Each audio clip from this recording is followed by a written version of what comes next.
राम राम प्यारे मित्रों, मेरे चैनल भक्त प्रेम में आप सबका हार्दिक स्वागत है। प्यारे जिज्ञासुओं, आज का वीडियो बहुत ही विशेष है क्योंकि आज हम ऐसे व्यक्तित्व के जीवन को जानेंगे जिनके जीवन में घटित हुई एक घटना ने उन्हें भोगी से योगी बना दिया। जो व्यक्ति कभी राजा था और महल के ऐश्व आराम से आसक्त था, अपनी पत्नी के प्रेम में इतना निमग्न था कि कौन सत्य कह रहा है और कौन असत्य कह रहा है, यह ज्ञान भी खो दिया था।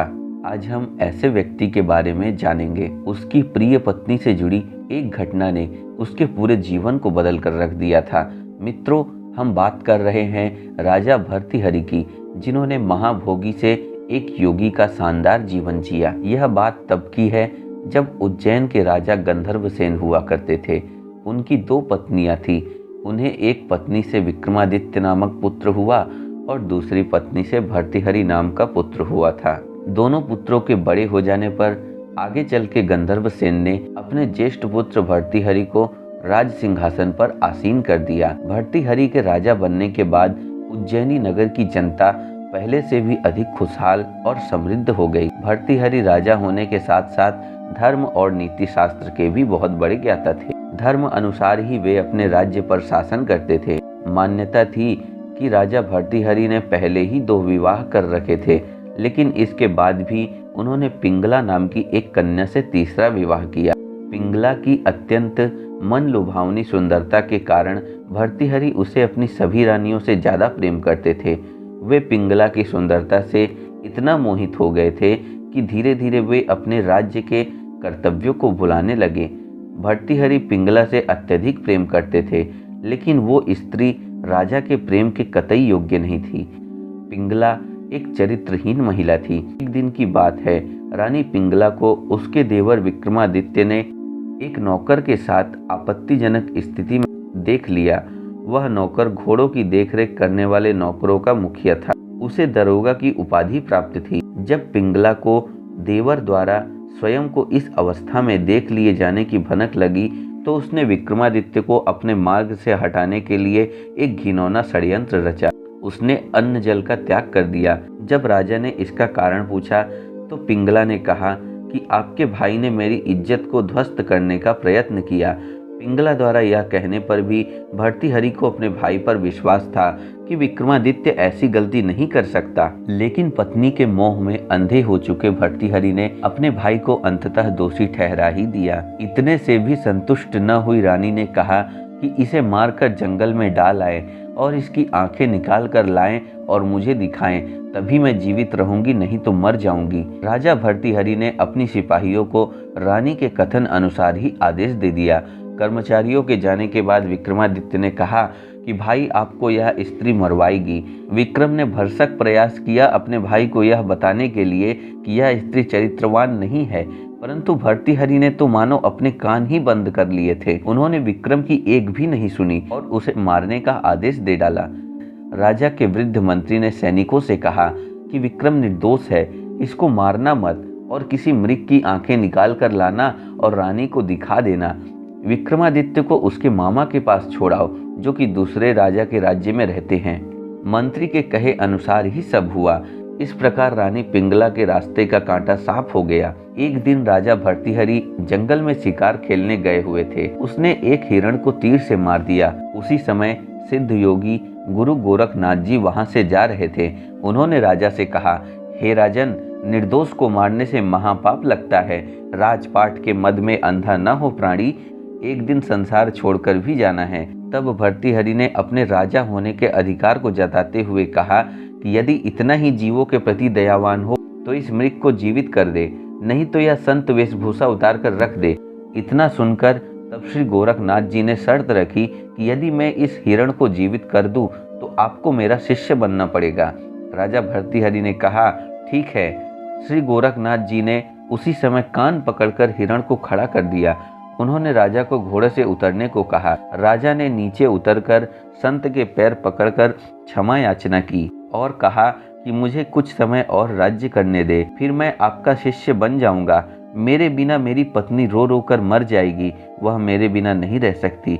तब श्री गोरखनाथ जी ने कहा, बाण आले की बाण न जावे, चाहे चारों वेद पढ़ा ले, स्त्रियां अपनी ना होती, चाहे कितना लाड लड़ा ले। लेकिन भर्तृहरि ने उनकी एक भी न सुनी, क्योंकि वह अपनी दुष्ट पत्नी को देवी मानता था। श्री गोरखनाथ जी ने कहा कि जब आपकी इच्छा हो और आपका मन संसार से दुखी हो जाए तब आप आ जाना।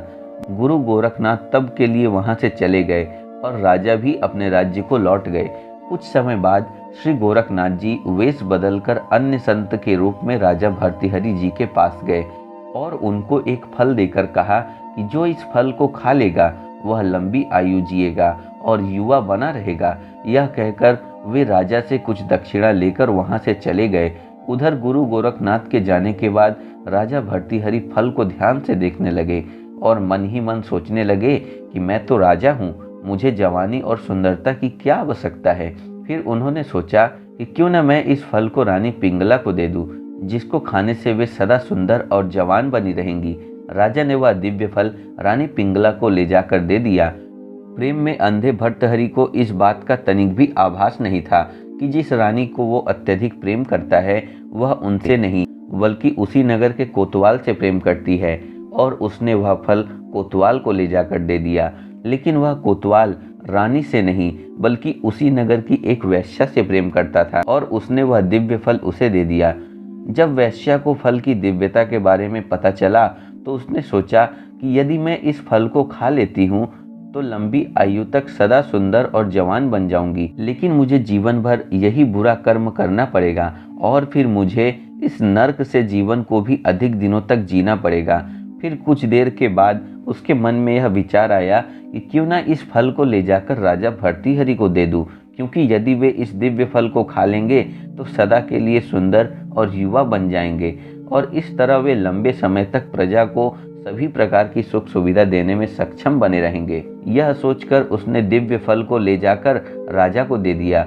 उस दिव्य फल को देखकर राजा भर्तृहरि हैरान रह गए। राजा को लगा कि किसी ने रानी पिंगला से चुराकर इस फल को वैश्या को दे दिया होगा, इसलिए उन्होंने वैश्या से पूछा कि ये फल तुम्हें किसने दिया है। तो इस पर उस वैश्या ने कहा कि राजन, ये फल मुझे इस नगर के कोतवाल ने दिया था और कहा था कि इस फल को खाने से तुम सदा एक जवान कन्या सी बनी रहोगी और सुंदर दिखोगी। लेकिन मैंने सोचा कि इस फल की सबसे ज्यादा आपको आवश्यकता है, इसलिए मैं ये फल लेकर आपके पास चली आई। वैश्या की बातों को सुनकर राजा ने तुरंत सैनिकों को भेजकर कोतवाल को बुलवाया। जब कोतवाल राजा के सामने आया तो उन्होंने उससे भी पूछा कि यह फल तुम्हारे पास कैसे पहुंचा। तो कोतवाल ने कहा, हे महाराज, मुझे यह फल रानी पिंगला ने दिया था और कहा था कि इसे खाने से मैं सदा जवान बना रहूंगा और उनकी इच्छाओं की पूर्ति करता रहूंगा। यह सुनकर राजा भर्तृहरि को बहुत गहरा आघात पहुंचा। वे सोचने लगे कि जिस स्त्री को मैंने हृदय की गहराइयों से प्रेम किया वही स्त्री इतने दिनों से मुझे छल रही थी। मैं भी कितना बड़ा मूर्ख था कि जो ये सोचता और समझता रहा कि जितना प्रेम मैं पिंगला से करता हूँ वो भी मुझसे उतना ही प्रेम करती है। इस घटना के बाद राजा भर्तृहरि का हृदय पूर्णतः परिवर्तित हो गया। अब उन्हें सब कुछ निस्सार सा लगने लगा। उन्होंने जगत के सारे मोह माया और बंधनों को त्याग देने का निर्णय किया। उन्होंने अपना संपूर्ण राज्य अपने छोटे भाई विक्रमादित्य को दे दिया और स्वयं वैराग्य धारण कर लिया और उसी नगर की एक गुफा में आकर कठोर तपस्या करने लगे। कई वर्षों तक कठोर तपस्या करने के बाद जब भर्तृहरि को ज्ञान की प्राप्ति हो गई तो वे गुरु गोरखनाथ के पास गए। भर्तृहरि ने उनसे विनती की कि वे उन्हें अपना शिष्य बना ले। राजा भर्तृहरि के बारंबार निवेदन करने पर गुरु गोरखनाथ जी ने उन्हें अपना शिष्य बना लिया। परंतु गुरु गोरखनाथ के कुछ शिष्यों के मन में यह शंका होने लगी कि भला राजमहल में जीवन व्यतीत करने वाला आदमी वैराग्य का जीवन कैसे जी सकेगा। अतः ये बात बाकी शिष्यों ने गुरु गोरखनाथ के समक्ष रखी। तब गोरखनाथ जी बोले, शिष्यगण, चिंता मत करो, ये तुम लोगों से भी अच्छा भक्त बनेगा। यह सुनकर पुनः उनके शिष्यों ने गोरखनाथ जी से कहा, हम लोगों को विश्वास नहीं हो रहा। हमारा आपसे आग्रह है कि आप राजा भर्तृहरि की परीक्षा लीजिए और आगे की घटना की चर्चा हम लोग इसके अगले भाग में करेंगे। राजा भर्तृहरि के जीवन से जुड़ी यह कथा आपको कैसे लगी, कमेंट करके जरूर बताएं।